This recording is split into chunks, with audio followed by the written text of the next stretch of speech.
તિલકવાડ તાલુકા Bharatiya Janata party કાર્યાલય ઉપર વાઘોડિયાની એક કંપની યુવાનોને રોજગારી મળી માટે એક બેઠકનું આયોજન કરવામાં આવ્યું અને આયોજન પછી આ યુવાનોના ઇન્ટરવ્યૂ લેવામાં આવી રહ્યું છે અને દરેક યુવાનોને આ રોજગારી મળે એ હેતુથી ભારતીય જનતા પાર્ટી કાર્યાલય ઉપર બેઠક રાખવામાં આવી।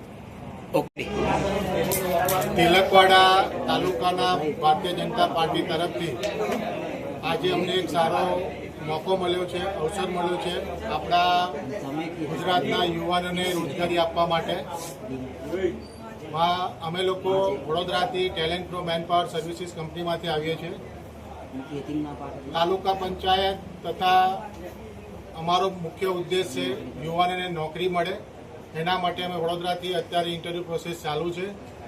યુવાનોને નોકરીની સાથે સાથે સારી સગવડ મળે એના માટે અમે બસ વ્યવસ્થા, કેન્ટીન વ્યવસ્થાનું પણ આયોજન કર્યું છે। તાલુકા પંચાયત અને ભારતીય જનતા પાર્ટીથી અમને જે સહકાર મળ્યો છે એના માટે અમે લોકો ખૂબ ખૂબ આભાર વ્યક્ત કરીએ છીએ। જય હિન્દ, જય ભારત।